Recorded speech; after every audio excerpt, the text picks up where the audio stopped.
next class. In today's class, we are going to discuss why we should be conserving biodiversity.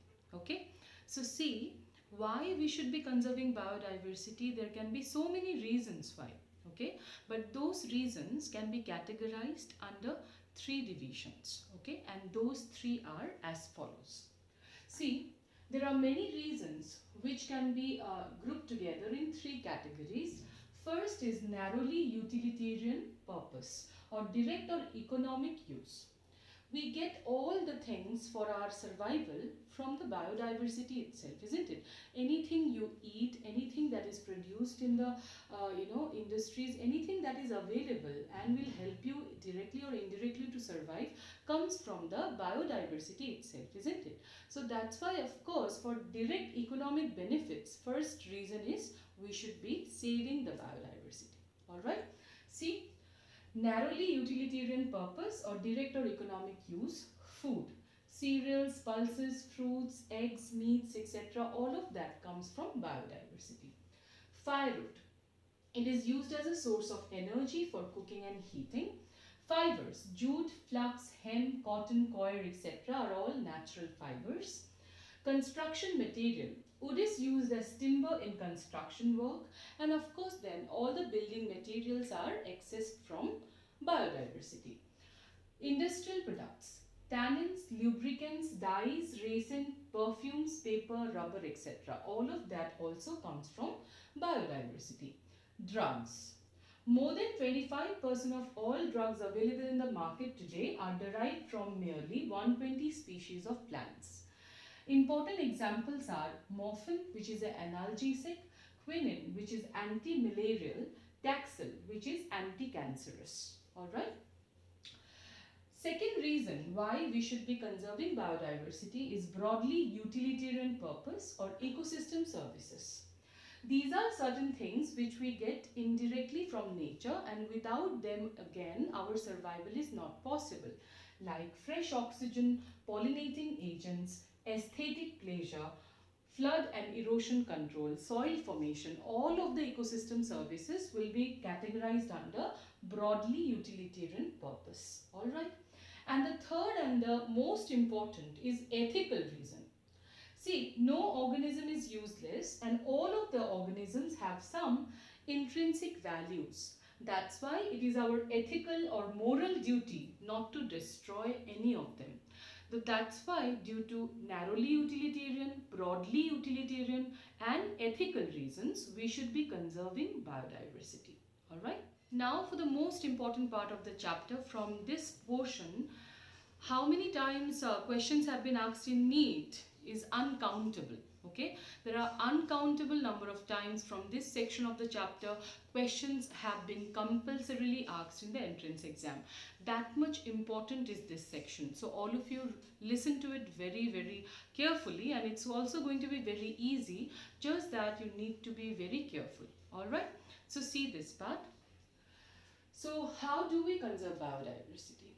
Now that you know why should we conserve biodiversity, so how do we conserve biodiversity is the next question.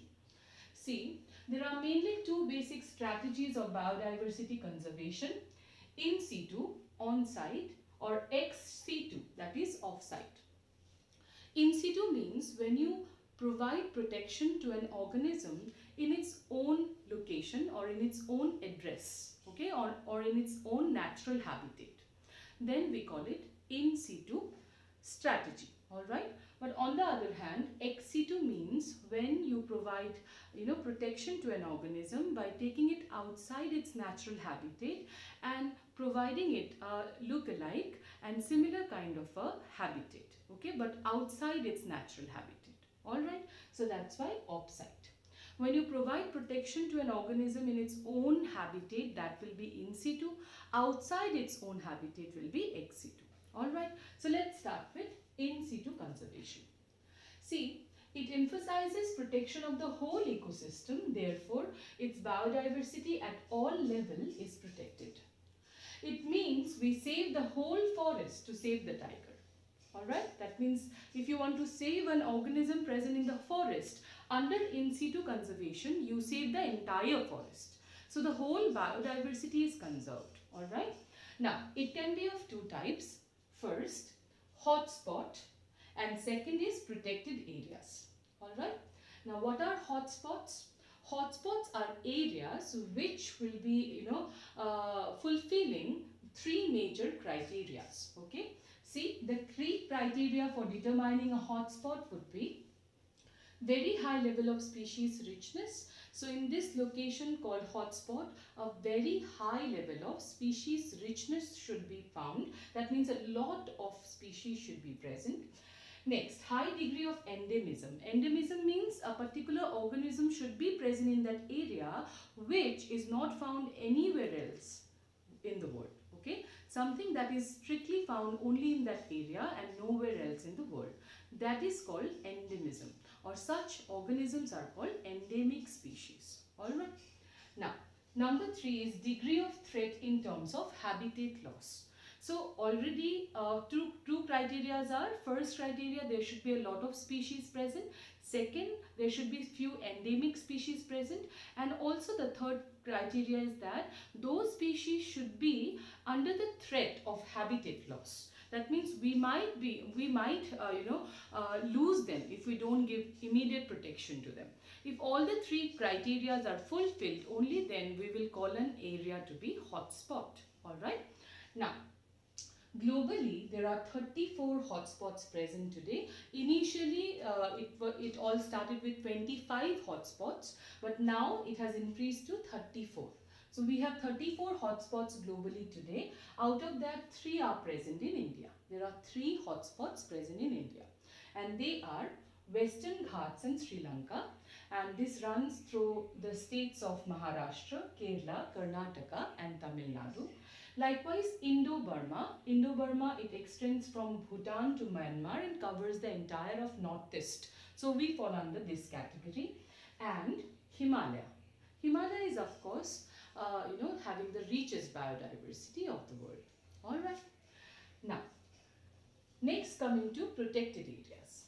Now, protected areas, these are areas of land or sea managed through some legal or other effective means.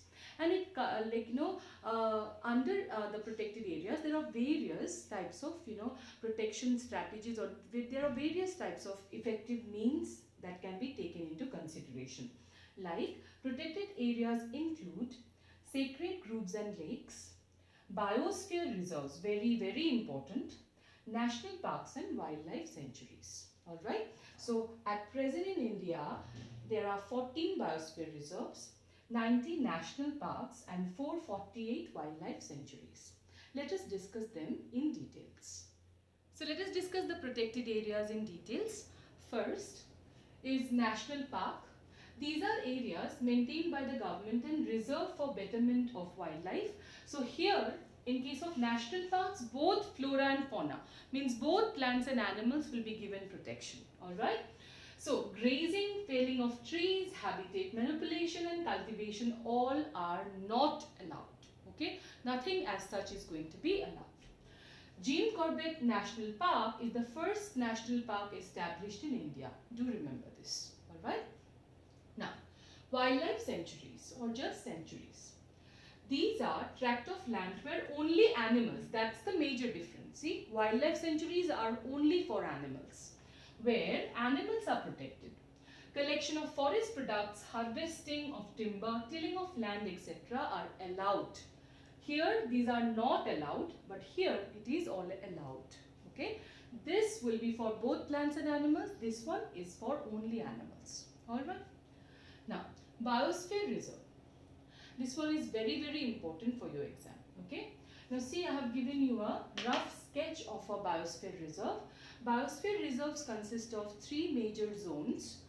This innermost is the core zone where remains the forest, where the biodiversity has to be conserved. Okay. Followed by a buffer zone. In the buffer zone, usually settlements or human population would not be allowed as such, but educational institute or research institutes, they would be present so that even they can work in peace. Alright.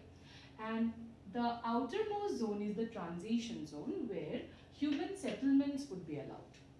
So see, Biosphere Reserve is the only type of a program where even the local people are a very important and integral component of the protection program. Okay, even tribal people or the local people, they are going to be a part of it. All right. So see here, the concept of Biosphere Reserve was launched in 1975 as a part of UNESCO's Man and Biosphere program, that is MAB. India has 14 biosphere reserves and has core, buffer and transition zone. Alright, it has core, buffer and transition zone. The core zone has an undisturbed and legally protected ecosystem, that is the zone which is actually going to require the protection. The buffer zone accommodates a greater research and educational activities, and the transition zone is an active area of cooperation between reserve management and local people. So anything that has to harm the forest, that is in the core zone, has to surpass the transition zone and the buffer zone. And the local people who are also going to reap benefits from the forest, they will be the first one as a guard who will not allow any harm entering the forest. So that's why it's a Man and Biosphere program, where man is also an integral part of the system. It's not that legally we're trying to keep human beings away from the reserve. Rather, here man or local people are a part of the program itself. Alright? Now, sacred groves. In many cultures, tracts of forest were set aside and all the trees and wildlife within were venerated and given total protection. These are called the sacred groves and also islands of pristine forest. Alright. Some important examples are Khasi and Jaintia hills in Meghalaya, Aravalli hills in Rajasthan, Western Ghats, Sarguja, Chandar and Bastar areas of Madhya Pradesh. Sacred lakes are also present like Pushkar Lake in Rajasthan, Kechapalri Lake in Sikkim. Likewise, sacred plants are also given proper protection, that is Tulsi, Peepal or Rudraksh. Okay, so these are all under sacred groups. So that's all regarding in situ conservation. Next, let's discuss ex situ conservation. Now let us discuss the last section of this chapter, that is ex situ conservation. Okay. Now, just like you know, in situ conservation means when protection is given to an organism in its own habitat. Ex situ conservation is exactly the opposite, where the organisms which are threatened, they are taken out from their habitat, natural habitat, and are given an artificial habitat where they can be kept under immediate man-made care and man-made protection. Alright, so let's see what are the different measures of ex situ conservation. Okay, so see here. See, ex situ conservation. In this type of conservation strategies, threatened animals and plants are taken out from their habitat and placed in spatial settings where they can be protected and given spatial care. Okay, so ex situ conservation can be of various types and they are as follows. These examples are very important. Okay.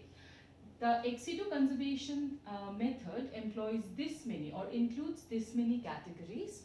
They are sacred plants, home gardens, seed banks, field gene banks, cryopreservation, and the most common which all of you have heard of is botanical garden, zoological park or zoos, arboreta, aquaria, wildlife safari parks. Alright. Now, do remember that sometimes a particular organism or a particular animal, suppose, may be extinct in the wild, but it might be present in the zoological parks.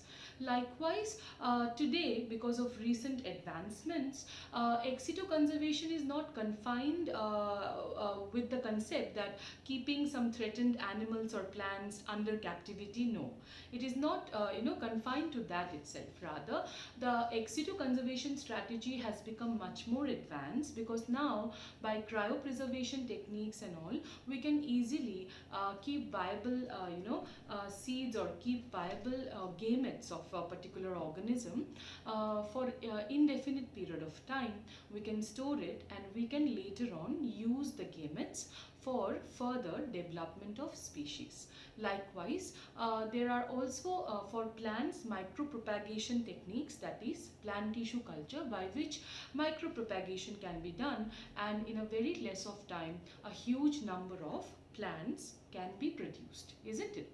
So that means ex situ conservation is also equally effective, just like in situ conservation in today's advanced world.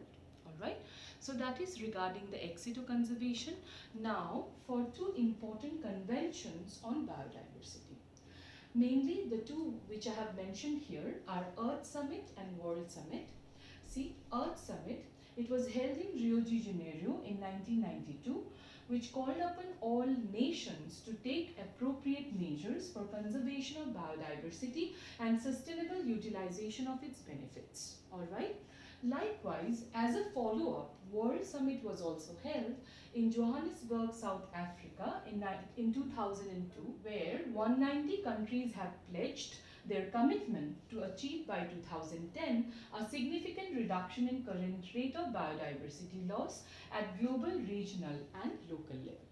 Alright, so this chapter comes to an end here itself. And I hope all of you have understood the chapter. Do remember, I'm repeatedly telling, this chapter is very, very, very important for your entrance exam as well as for your board exam. Alright, so this chapter being so important, I hope all of you will be studying it very carefully. And do remember the facts and figures and the examples at the end of the discussion that I have given you. They are very important for you to remember. Alright, so next class we'll start with a new chapter, that is environmental issues. So that much for today's class. Thank you.